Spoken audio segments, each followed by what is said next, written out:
नमस्कार, स्वागत है आप सभी का। मैं हूं आपके साथ शापनी पटना। बुलेटिन की शुरुआत करेंगे। श्रावण मास के तीसरे सोमवार को सुबह से ही शिव मंदिरों में भक्तों का तांता लगा हुआ है। उज्जैन के महाकालेश्वर मंदिर में दर्शन के लिए श्रद्धालु देर रात से कतार में लगे हुए हैं। तड़के 3 बजे बाबा महाकाल की अलौकिक भस्म आरती हुई, जिसमें हजारों श्रद्धालुओं ने दर्शन किए। श्रावण मास भगवान भोलेनाथ का सबसे प्रिय माह माना जाता है। मान्यता है कि श्रावण माह में शिव की आराधना करने से सभी कष्टों से तुरंत मुक्ति मिलती है। इसीके चलते आज बाबा महाकाल के दरबार में श्रद्धालुओं का सैलाब उमड़ा। श्रावण के तीसरे सोमवार के दिन महाकालेश्वर मंदिर में बाबा महाकाल की विशेष भस्म आरती की गई। रात 2:30 बजे मंदिर के पट खुलने के बाद बाबा महाकाल को जल से स्नान कराकर दूध, दही, घी, शहद और फलों के रसों से पंचामृत अभिषेक किया गया और इसके बाद भांग, चंदन और सूखे मेवे से भोलेनाथ का आकर्षक श्रृंगार कर भगवान को वस्त्र धारण कराए गए। फिर बाबा को भस्म रमाई गई। वहीं भस्मभूत होने के बाद झांझ, मंजीरे, ढोल, नगाड़े के शंखनाद के साथ बाबा की भस्म आरती की गई, जिसमें हजारों श्रद्धालुओं ने शामिल होकर दर्शन लाभ किए।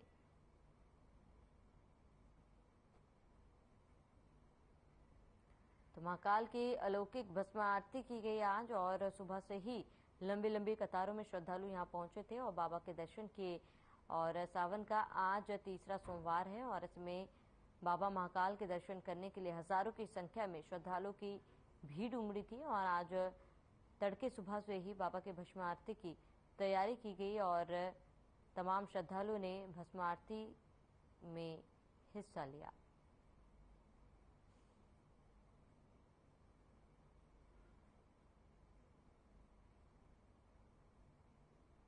तो हजारों श्रद्धालु भस्म आरती में शामिल हुए।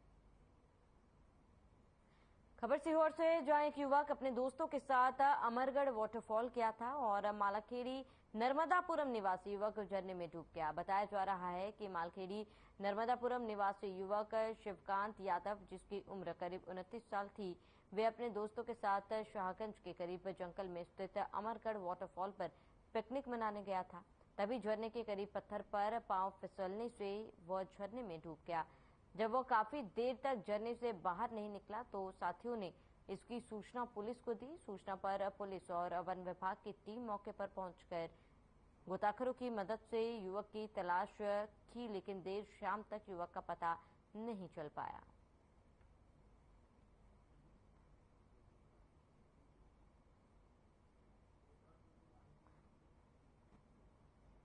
खबर मांगलिया से है, जहां जलभराव होने के चलते लोगों को बेहद दिक्कतों का सामना करना पड़ रहा है। दरअसल मांगलिया पंचायत से लगे हाट बाजार के साथ 2 अन्य कॉलोनियों के लोगों को जलभराव के चलते घंटों घरों में कैद होने पर मजबूर हो गए हैं। वहीं स्थानीय लोगों ने बताया है कि कुछ समय पहले पंचायत ने कुछ बिल्डरों को फायदा पहुंचाने के लिए 20 फीट चौड़े नाले की जमीन पर रोड बनाई और बरसात के पानी की निकासी के लिए मात्र 2 फीट की नाली का निर्माण किया गया। वहीं कचरा रोकने के लिए जगह जगह जाली लगा दी गई है। यही जाली अब परेशानियों का सबब बनी हुई है। बरसात के पानी के साथ कचरा आने की वजह से इन जालियों पर कचरा जमा हो गया है। इससे पानी की निकासी अवरुद्ध हो गई है और हाट बाजार समेत मंगल विहार कॉलोनी में करीबन 2 से 3 फीट पानी भर गया। लोगों ने सरपंच विजय हिरवे को फोन कर शिकायतें दर्ज कराई है।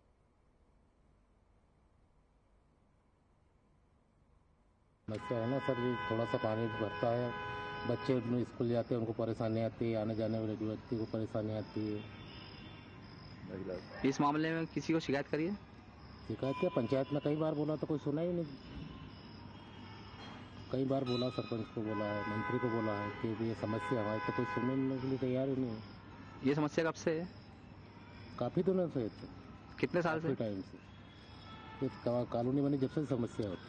कितने साल से बनी कॉलोनी में? कॉलोनी तो होगा 17-18 साल हो गए। कॉलोनी में कोई काम नहीं करवा रहा है, कुछ नहीं कर रहा है। पानी का इकट्ठा हो रहा है, कभी गेट में हो रहा है, कभी इधर हो रहा है।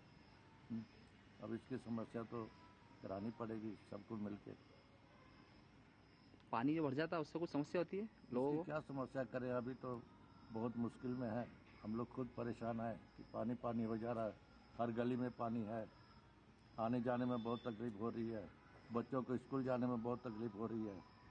ये पानी भर जाता है तो हम स्कूल नहीं जा पाते हैं, इसलिए हमारे स्कूल का आप क्या चाहते हैं इस मामले में? कि वो सही हो जाए। खबर झाबुआ से, जहां पेटलावद क्षेत्र में भारी बारिश से नदी नाले तरबतर हो चुके हैं। मुख्य मार्ग तालाब में तब्दील हो गया है। करड़ावद, स्वारंगी, रामगढ़ जैसे क्षेत्र में करीब 1 घंटे से अधिक बारिश के चलते नदी नाले भी उफान पर आ गए हैं। इसका सबसे ज्यादा खामियाजा पेटलावद के ग्राम रामगढ़ के निवासियों को उठाना पड़ रहा है। दरअसल यहां प्रधानमंत्री ग्राम सड़क योजना के जिम्मेदार अधिकारियों की लापरवाही सामने आई है। सड़क निर्माण के वक्त नाली निर्माण कार्य नहीं किया, जिसकी वजह से ग्राम के जीवला धुलजी डामर के मकान में घुटनों घुटनों तक पानी घुस गया और विभाग की लापरवाही की वजह से ग्रामीणों ने मुख्य मार्ग पर बैलगाड़ी खड़ी कर आवागमन अवरुद्ध किया है। वहीं घटना की जानकारी मिलते ही पुलिस मौके पर पहुंची और ग्रामीणों को समझाया बुझाया और मामले को शांत करवाया है।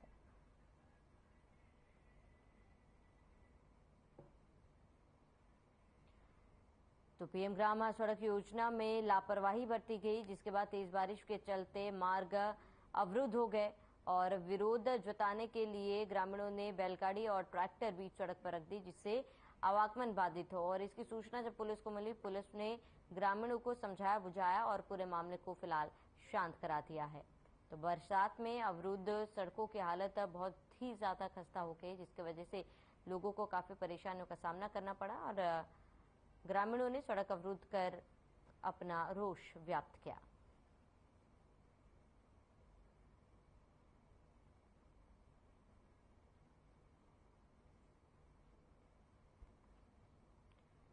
इंदौर के कैथोलिक क्रिश्चियन समाज द्वारा देश में पहली बार बहुमंजिला कब्रिस्तान का निर्माण किया गया है, जो इंदौर के कंचनबाग क्षेत्र में स्थित है। इस अनोखे कब्रिस्तान की खासियत यह है कि इसमें 15 फीट गहरी, 4.5 फीट चौड़ी और 6.5 फीट लंबी 64 कब्रें बनाई गई है, जिसमें कुल 5 लेयर बनाई गई। सबसे नीचे जगह खाली छोड़ी गई है और उसके बाद एक के बाद एक 4 शवों को एक साथ इसमें दफनाया जा सकता है।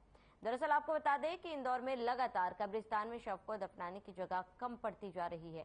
इसको देखते हुए इंदौर के कैथोलिक क्रिश्चियन समाज ने एक अनूठी पहल की है और इसी बीच रेड चर्च के फादर बिशप चाकू ने बताया है कि हमारा सोच यही है कि शहर की आबादी लगातार बढ़ती जा रही है और सीमित कब्रिस्तान क्रिश्चियन समाज को उपलब्ध है और जब समाज में किसी का स्वर्गवास हो जाता है तो उसका दफनाने की प्रक्रिया भी की जाती है।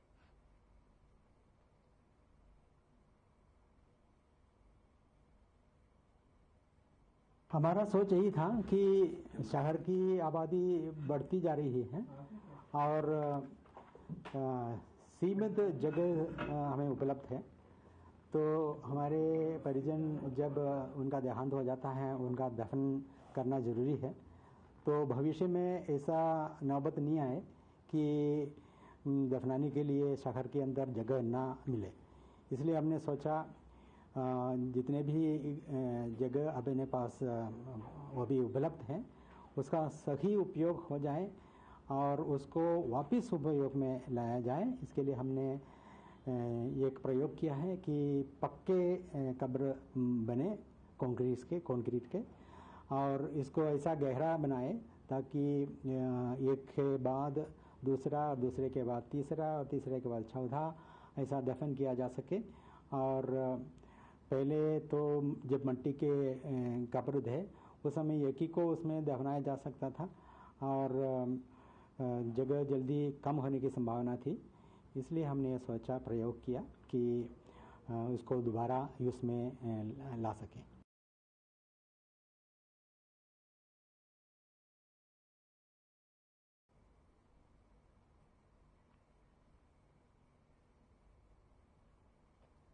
ये खबर पुलनासो से, जहां क्षेत्र में शांति, समृद्धि और खुशहाली के लिए कांग्रेस से चुने गए जिला पंचायत सदस्य जितेंद्र सिंह चौहान, राजकुमारी सिंह तोमर, पल्लवी राज बहादुर सिंह राठौड़ के द्वारा आस्था यात्रा संत सिंगाजी महाराज के समाधि स्थल से ओमकारेश्वर तक निकाली जा रही है, जिसका शुभारंभ करने के लिए अरुण यादव, पूर्व केंद्रीय मंत्री, कांग्रेस रविवार को संत सिंगाजी महाराज की समाधि स्थल पर पहुंचे और यहां पर तीनों जिला पंचायत सदस्य के साथ संत सिंगाजी महाराज की समाधि स्थल और चरण पादुका पर पहुंचकर अखंड ज्योति के दर्शन करते हुए आरती पूजन किया। बता दें कि यात्रा का जगह जगह स्वागत भी हुआ है। बड़ी संख्या में टिकट की चाह रखने वाले कांग्रेसी नेता भी अपने नेता के सामने यात्रा के दौरान हाजिरी लगाने पहुंचे थे।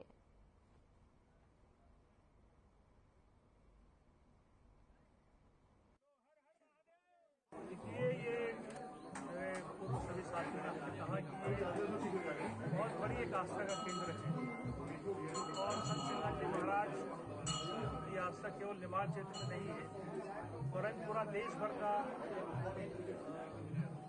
यात्री यहाँ पर आता है दर्शन करने के लिए। और नर्मदा का किनारा है, अब महाकाल का ये क्षेत्र है, ओंकारेश्वर महाराज जी का ये क्षेत्र है।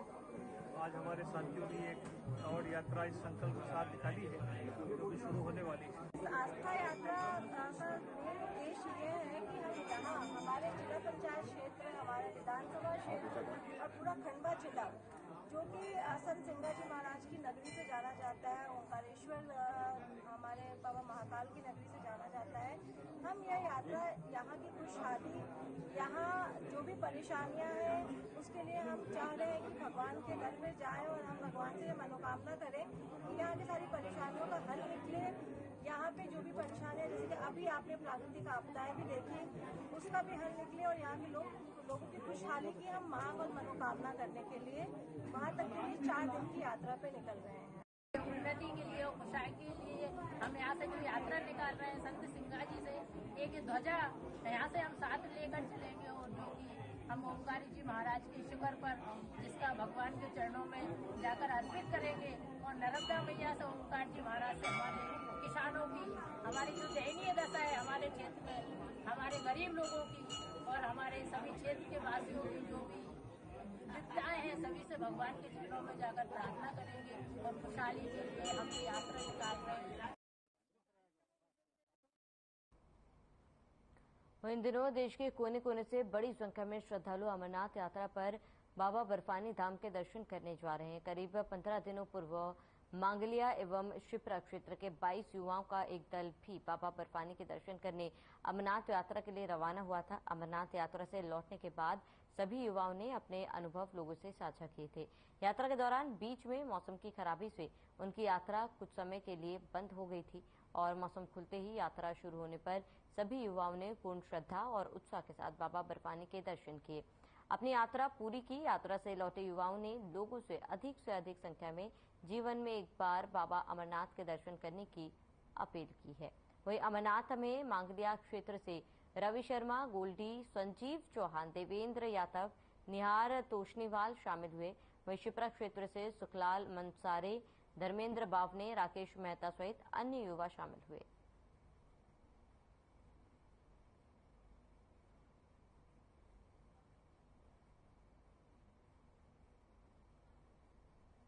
जाना चाहिए और काफ़ी ही महत्वपूर्ण जगह है, वो बहुत सिद्ध जगह है।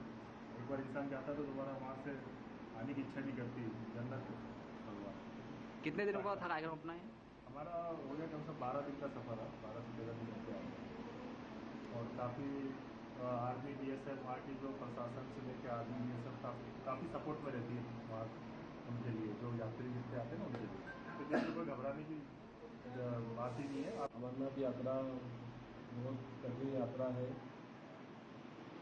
जैसा कि सब बोलते हैं कि अमरनाथ जो एक बार जाता है वो जन्नत है। पहली बार हम गए, काफ़ी अच्छा लगा और बाबा से यही विनती है कि पिछले अगले साल वापस से बुलाए। ये बाबा बर्फानी। बीच में मौसम के कारण कुछ समय यात्रा बंद रही, इसके बारे में बताएंगे? गई थी, उसमें काफ़ी भीड़ हो गई थी इकट्ठा, बीच में यात्रा रुक भी गई थी, उससे थोड़ी परेशानी हुई, पर बाद में फिर चालू हो गई थी यात्रा और अच्छा सफर रहा। खबर मांगलिया से है, जहां कई दिनों से लगातार हो रही बारिश के चलते बीमारी का खतरा मंडराने लगा है। दरअसल मांगलिया स्थित शासकीय आदिम जाति सीनियर जूनियर बालक छात्रावास परिसर में बरसाती पानी से जलभराव है, जिसको लेकर छात्रावास में रह रहे कई बच्चों पर बीमार होने का खतरा मंडराने लगा है। आपको बता दें कि बच्चों के खेल के मैदान में भी पानी पूरी तरह से भर गया है। जलभराव की वजह से छात्रावास के ठीक सामने हिंदुस्तान पेट्रोलियम कॉर्पोरेशन लिमिटेड का डिपो है, जहां उन्होंने पिछले दिनों पार्किंग के निर्माण के दौरान जल निकासी का रास्ता छोटा कर उस पर जाली लगा दी गई थी, जिसकी वजह से बरसात का पानी नाले में आने के बजाय छात्रावास ग्राउंड में भर गया। ठहरे हुए पानी में मच्छरों के पैदा होने से छात्रावास में रह रहे सैकड़ों छात्रों पर बीमारी का खतरा मंडराने लगा है। वहीं छात्रावास में रह रहे छात्रों को स्कूल जाने के लिए अपने जूते चप्पल हाथ में लेकर पानी में होकर निकलना पड़ता है और इस समस्या को लेकर छात्रावास अधीक्षक योगेश व्यास ने कई बार डिपो प्रबंधक से शिकायत की गई, लेकिन कोई हल नहीं निकला। मांगलिया सरपंच विजय हिरवे ने बताया कि आज इस संबंध में डिपो प्रशासन से बात की गई। उन्होंने 2 दिन का समय दिया है। 2 दिन में इस समस्या का निराकरण करा दिया जाएगा।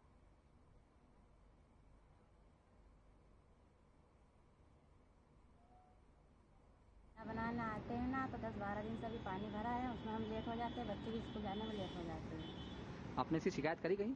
हाँ अभी करी थी सर, पर उसका कोई फाइनल नहीं हुआ। पिछले कई दिनों से 10-12 दिन से भारी वर्षा के कारण पानी एकत्रित हो चुका है। HPCL डिपो सामने है, इसमें पुल का निर्माण कार्य हुआ, उसमें निकासी का रास्ता नहीं दिया गया।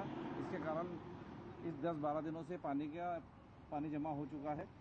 पिछले 10-12 दिन से यहाँ पे लगातार बारिश हो रही है, इसके कारण यहाँ पे पानी एकत्रित हो रहा है और जो डिपो वालों ने पार्किंग बनाई है, इससे हमारी हॉस्टल के ग्राउंड में पानी एकत्रित हो रहा है और हमें निकलने में, स्कूल जाने आने में बहुत दिक्कत होती है। इसलिए प्रशासन से निवेदन करते हैं, मच्छर भी बहुत काटते हैं।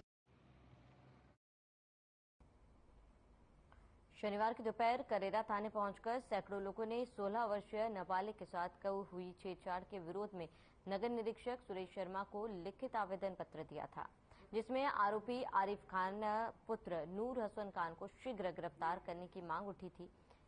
ज्ञात हो कि करेरा में बेटियां सुरक्षित नहीं है, उनका घर से निकलना दूभर हो चुका है और हर गली चौराहे, कोचिंग संस्था और स्कूलों के आसपास बदमाशों की भीड़ भी लगी रहती है, जिससे आए दिन कोई ना कोई घटना होती रहती है, जिसकी शिकायत कई बार अभिभावकों द्वारा पुलिस को दी गई, लेकिन किसी प्रकार की ठोस कार्रवाई न होने से आए दिन लड़कियां और महिलाएं गलत घटनाओं की शिकार होती रहती है।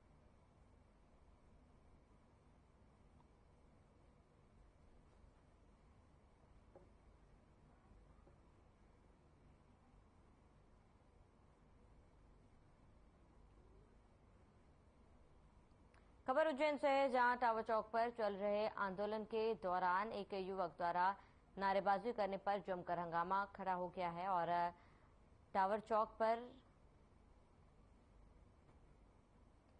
संयुक्त संगठनों द्वारा मणिपुर हिंसा के खिलाफ डॉक्टर अंबेडकर प्रतिमा के समक्ष विरोध प्रदर्शन किया गया था, जिसमें बड़ी संख्या में महिलाएं भी शामिल हुई और इस दौरान एक युवक वहां आया और नारेबाजी करते हुए महिलाओं पर अभद्र टिप्पणी करने लगा, जिसकी वजह से वहां हंगामा मच गया। मौके पर मौजूद नाराज महिलाओं और लोगों ने उक्त युवक की जमकर पिटाई शुरू कर दी और इस दौरान 2 पुलिस जवानों ने जैसे तैसे बहुमुश्किल युवक को भीड़ से बचाया और माधवनगर थाने ले गए। इस घटना का कई लोगों ने वीडियो भी बनाया, जो बाद में वायरल हो रहा है। आंदोलन कर रहे लोग बाद में माधवनगर थाने पहुंच उक्त युवक के खिलाफ FIR दर्ज की है। बताया जाता है कि युवक राजस्थान के सीकर का रहने वाला है, जो उज्जैन देव दर्शन करने आया था। पुलिस युवक से पूछताछ कर रही है।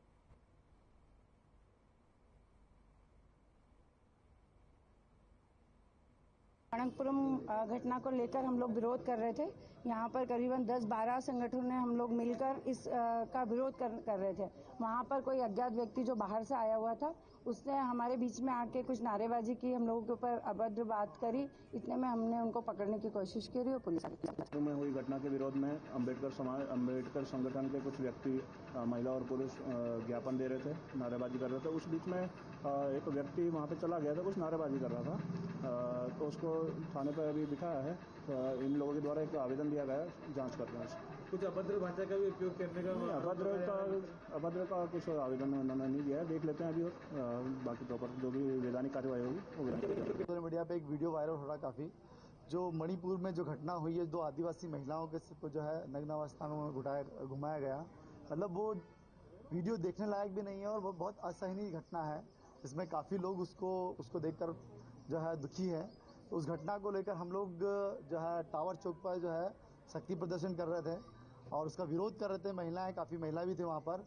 और उसी दौरान जो है एक व्यक्ति वहाँ पर आता है और जो है गलत तरीके से टिप्पणी करता है और महिलाओं को छेड़ रहा था वो, तो उसको लेकर वो भगा, उसको पकड़ा हम लोगों ने। पकड़ने के बाद उसने कुछ लोगों ने उसको मारा भी और यहाँ पर थाने आकर उसके जो है हम लोगों ने FIR हम यहाँ पहुँचा।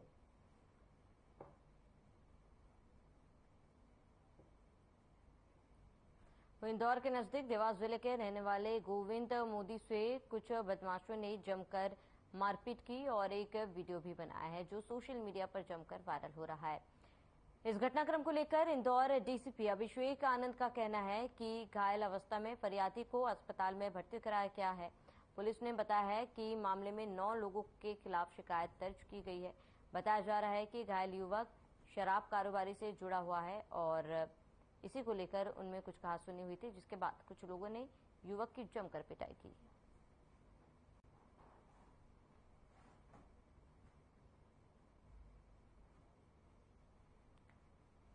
तो मारपीट का वीडियो जमकर वायरल हुआ, जहां 9 लोगों के खिलाफ FIR दर्ज किया गया और युवकों ने बेरहमी से एक युवक की डंडों से पिटाई की थी, जिसका वीडियो वायरल हो रहा है।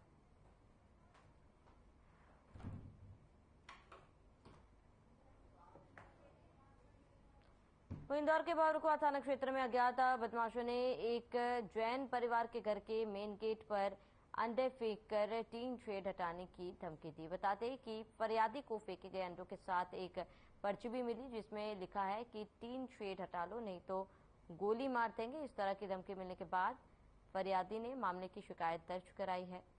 वहीं पुलिस का कहना है कि CCTV कैमरे की मदद से पूरे मामले में जांच की जा रही है।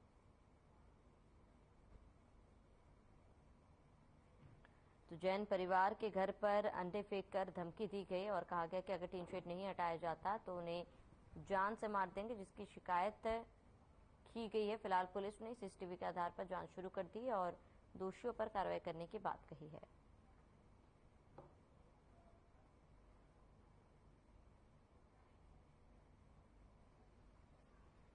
ये थाना बहरुआ क्षेत्र में जो है कुछ टीन शेड के निर्माण को लेकर विवाद चल रहे हैं वहाँ पे एक परिवार के साथ। तो उसमें जो है वो कल उनके यहाँ जो है वो कुछ अंडे फेंके गए हैं और एक कागज़ का वो भी मिला है, टुकड़ा ही मिला है, जिस पर किसी का नाम भी उसमें आए हुए हैं। तो उस पर जो है वो पुलिस ने मुकदमा कायम कर लिया है और उस पर तत्परता से विवेचना की जा रही है।